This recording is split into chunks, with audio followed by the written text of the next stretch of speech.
Kapatid, iwasan mo ang madalas na pagjajakol.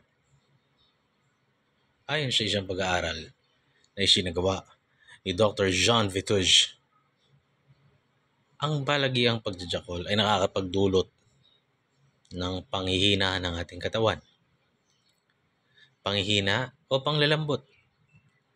Ito ay kumukontra sa mga dati pang pag-aaral na ginawa ng mga siyentipiko kung saan napatunayan nila di umano na wala naman daw epekto ang pagjajakol sa panghihina ng tao. At ayon naman kay Dr. John Vituge, maaaring totoo ito. Kasi kapag sinukat mo ang kapasidad nilang bumuhat, parehas lang. Ang maximum limit ng timbang na kaya nilang buhatin safely, parehas lang. Sa mga boksingero naman, ang lakas na kaya nilang ibato na suntok, parehas lang. Ngunit ang hindi naisukat ng mga sports scientists ay ang iyong stamina. Ang kakayanan mong tumagal sa mga aktibidades at kakayanan mong tumagal sa kung ano pa man ang ginagawa mo sa pang-araw-araw na pamumuhay. Yan ang bagay na hindi napag-aralan at yan ang panghihina na tinutukoy ni Dr. Jean Vituge.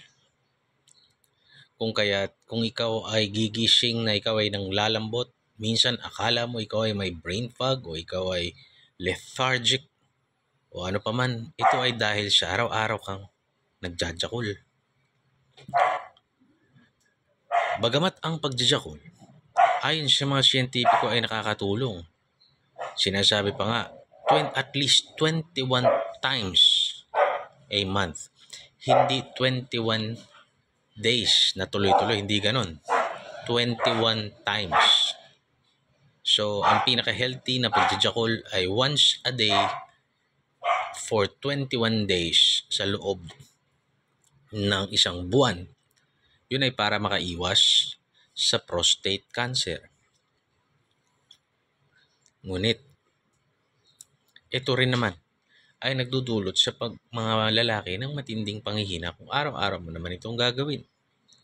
So ayon sa pag-aaral ni Dr. John Vituge, dapat na frequency ng iyong pagjajakol ay twice a week. So kunwari, Biyernes ngayon, wala kang pasok kinabukasan, ikaw ay magpapahinga lamang ng